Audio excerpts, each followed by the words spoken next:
یہ ہے نفل. اور حیران کن بات، عربی میں نفل کہتے ہیں فالتو کو. نام ہی ہے فالتو، اس کو یہ کہہ رہے ہیں اس کے بغیر نماز ہی نہیں ہوتی. یہ کہتے ہیں سنت کا لفظ کسی حدیث میں موجود نہیں ہے. حدیث میں یہ وہ فالتو ہے جو حضور شوق سے کیا کرتے تھے، فالتو. محترم مرزا صاحب نے ایک انٹرویو دیا اور اس میں محترم مرزا محمد علی صاحب نے یہ ارشاد فرمایا کہ 5 نمازیں ہیں اور اس کی کل رکعتیں 17 ہیں. باقی جتنی نمازیں ہیں ان کا نام ہے نفل.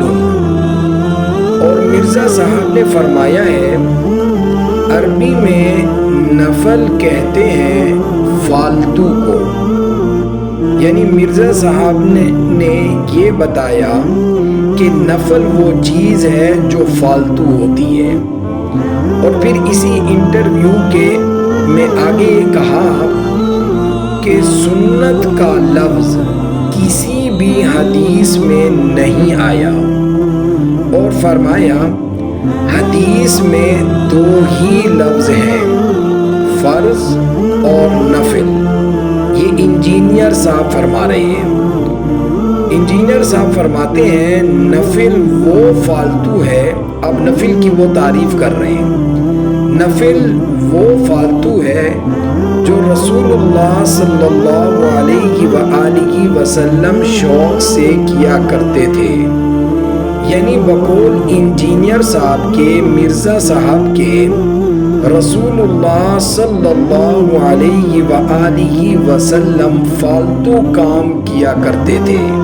العیاذ باللہ، استغفر اللہ. اگر جہالت کا تاج کسی کے سر پر رکھا جائے تو وہ انجینئر صاحب ہیں.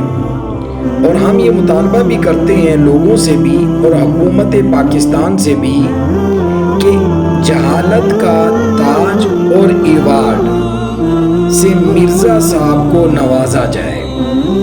اب ہم اپنی گفتگو کی طرف آتے ہیں.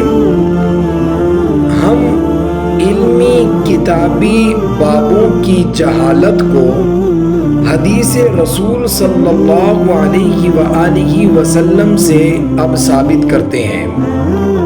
حدیث میں سنت کا لفظ کئی بار استعمال ہوا ہے. مثلا ایک مشہور حدیث ہے جو نکاح میں عمومی طور پر پڑھی جاتی ہے. جو نکاح کرا رہے ہوتے ہیں مولانا صاحب وہ اس حدیث کو پڑھتے ہیں.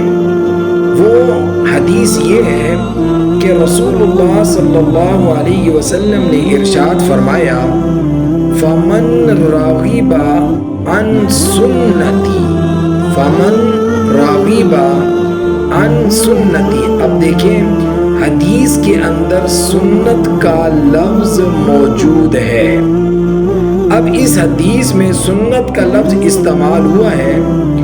مرزا صاحب کی کم عقلی دیکھیں، اتنی مشہور حدیث بھی ان کو معلوم نہیں ہے. یہ تو مرزا صاحب کی، انجینئر صاحب کی علم کی انتہا ہے اور آپ اس سے ان کے علم کا اندازہ لگا لیں. اب آگے چلتے ہیں کہ ایک چیز ہے فرض، ایک چیز ہے نفل اور ایک چیز ہے سنت. فرض اور نفل کے علاوہ تیسری چیز سنت رسول صلی اللہ علیہ وسلم ہے اور اس کا ذکر احادیث مبارکہ کے اندر موجود ہے، جس کے بارے میں مرزا صاحب یہ فرما رہے ہیں کہ حدیث کے اندر سنت کا لفظ موجود ہی نہیں ہے. اب ہم آپ کو حدیث کے اندر سنت کا لفظ دکھاتے ہیں. حدیث نمبر ہے جو 414 یعنی 414 اور یہ حدیث جو ہے جامع ترمذی کی حدیث ہے. اس میں اب آپ دیکھیے روایت نقل کرتی ہیں اما عائشہ رضی اللہ تعالی عنہا، فرماتی ہیں کہ رسول اللہ صلی اللہ علیہ وسلم نے ارشاد فرمایا، جو 12 رکعت سنت پر مداومت کرے گا اللہ اس کے لیے جنت میں ایک گھر بنائے گا۔ پھر اس کی ترتیب بیان کی گئی ہے۔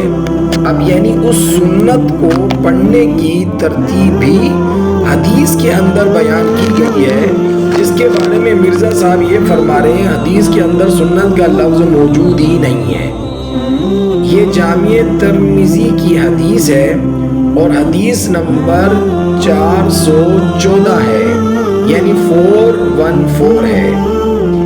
آپ صلی اللہ علیہ وسلم نے اب اس حدیث کے اندر ترتیب بیان فرما رہے ہیں کہ 4 رکعت ظہر سے پہلے سنت، 2 رکعت اس ظہر کے بعد یہ بھی سنت، آگے ارشاد فرمایا 2 رکعت مغرب کے بعد اور 2 رکعت عشاء کے بعد اور 2 رکعت فجر سے پہلے۔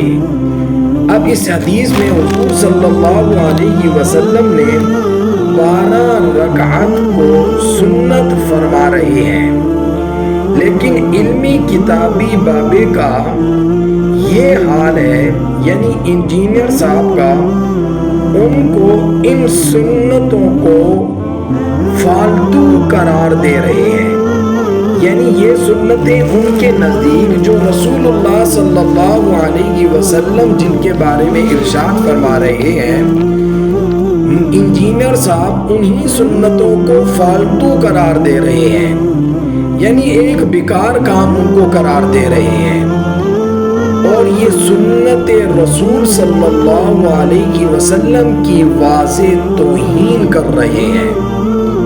ایسے جاہلوں سے دین سیکھنے والے سوچیں، انجینئر صاحب کی جہالت کی معراج اور ان کی جہالت کی معراج یہ ہے کہ ان کو سنت رسول صلی اللہ علیہ وسلم کے بارے میں بھی معلوم نہیں ہے۔ جامع ترمذی حدیث کی معتبر ترین کتاب ہے۔ اب مرزا صاحب فرما رہے ہیں حدیث میں صرف فرض ہے اور نفل ہے، سنت تو موجود ہی نہیں۔ ہم نے آپ کے سامنے سنت کو حدیث سے ثابت کیا کہ حدیث کے اندر سنت موجود ہے، سنت کا لفظ موجود ہے، سنت پڑھنے کی ایک ترتیب بھی جو ہم نے آپ کے سامنے ابھی بیان کی وہ بھی موجود ہے۔ تو یہ تو انجینئر صاحب کی جہالت کی انتہا ہے۔ تو جو ان کو سننے والے ہیں، ہماری ان سے التجا ہے اپنے دین کو برباد نہ کریں ایک جاہل سے سن کر اور سمجھ کر، اور یہ سنتوں کو فالتو قرار دے رہے ہیں، نفلوں کو بھی فالتو قرار دے رہے ہیں، اور ساتھ میں یہ بھی فرما رہے ہیں کہ رسول اللہ صلی اللہ علیہ وسلم یہ فالتو پڑھا کرتے تھے۔ تو کمال ہے جی انجینئر صاحب کی اس گفتگو پر۔ یاد رکھیں گستاخ صحابہ ہمیشہ ذلیل اور رسوا ہوتا ہے۔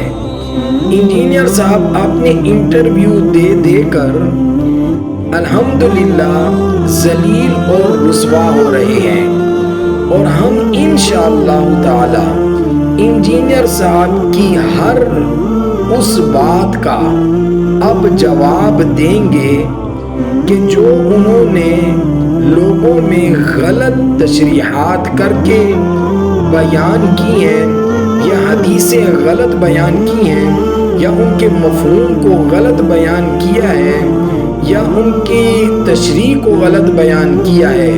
اب ہم وہ ہر مسئلہ آپ کے سامنے وقتاً فوقتاً بیان کرتے رہیں گے، اور انجینئر صاحب کی جہالت کو آپ کے سامنے بالکل اجاگر کریں گے۔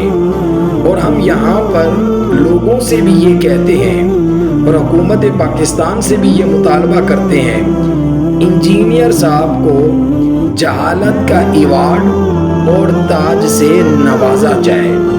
اور یہاں پر یہ بھی یاد رکھیں، گستاخ صحابہ ہمیشہ ذلیل اور رسوا ہی ہوتا ہے۔